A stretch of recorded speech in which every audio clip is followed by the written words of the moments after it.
सनी देओल की Jat movie theatres में लगी।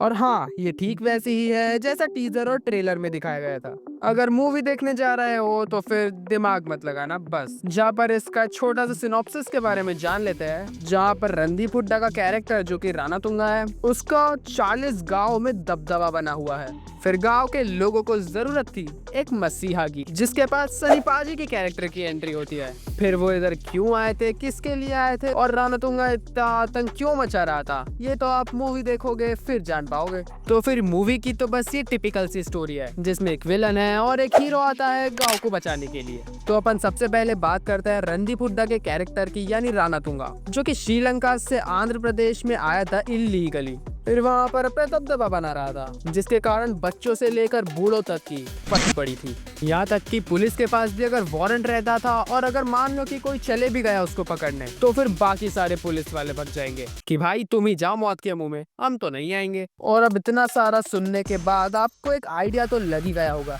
कि राणा तुंगा ने कितना खौफ बना रखा था। और बस यही खौफ हमें शुरुआत के आधे घंटे तक देखने को मिलता है। और तो और फिर मूवी 16+ है, जिसका उन्होंने बखूबी फायदा उठाया है, क्योंकि मूवी में ब्रुटैलिटी तो बहुत है। वो लोग तुम्हारे सामने इंसान की गर्दन काटते हुए दिखाएंगे, मगर तुम नहीं डरोगे क्योंकि ये सब ब्लर होगा।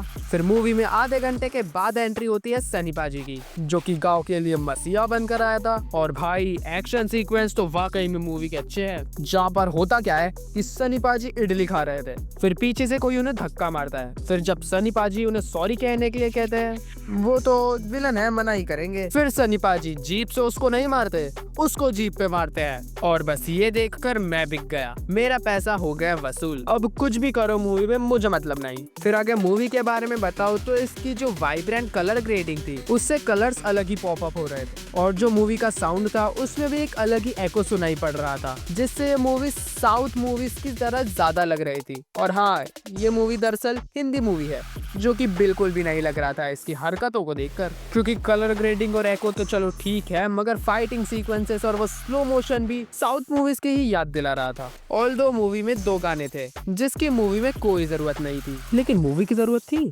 और मूवी में जो सनी पाजी का ऑरा है, उससे देखकर तो मजा आ जाता है, चाहे फिर वो हैंड पंप उखाड़े या फिर पंखा। फिर जब मूवी अपने सेकंड हाफ में जाती है, जो कि उतना प्रॉमिसिंग नहीं था, फर्स्ट भी नहीं था, जिसमें अगेन फिर फर्स्ट हाफ का थोड़ा रिवीजन कराता है, जिसकी कोई जरूरत नहीं थी। रिवीजन का मतलब है कि राणा तुंगा के कैरेक्टर का जो आतंक दिखाया था उसको थोड़ा और दिखाते हैं। और फिर मूवी के एक्शन सीक्वेंसेस की बात करें तो मैं बता ही चुका हूँ कि साउथ मूवीज की तरह है, तो जिसमें स्लो मोशन तो होगा ही। एक हाथ मारेंगे तो बंदा उठ जाएगा, दूसरा हाथ मारेंगे तो पंखा उड़ जाएगा, मगर फिर भी ये एक्शन एक्सेप्टेबल था क्योंकि सनी पाजी कर रहे थे ये सब, तो फिर सामने वाला व्यूअर उनको समझता है। बट अगर दूसरी बात करें तो फिर इन्होंने साइड के कैरेक्टर्स को बहुत ज्यादा हाईलाइट करा था, जिसके कारण हीरो और विलन का ही गायब हो जाते हैं। और तो और फिर मूवी की लेंथ 2.5 घंटा है, और इसके साइड कैरेक्टर्स को इतने खींचने के बाद ये लंबी तो लगेगी, मगर अगर ये उनके कैरेक्टर्स को थोड़ा कम स्क्रीन टाइम देते या फिर बाद में काट देते सीन्स, तो फिर ये ऑडियंस को थोड़ी और देर तक सीट से चिपका कर रख सकती थी। ओवरऑल ये एक मास मसाला मूवी है, जो कि हिंदी मूवी होने के बावजूद भी साउथ मूवी ज्यादा लगती है, इसके वाइब्रेंट कलर्स के कारण,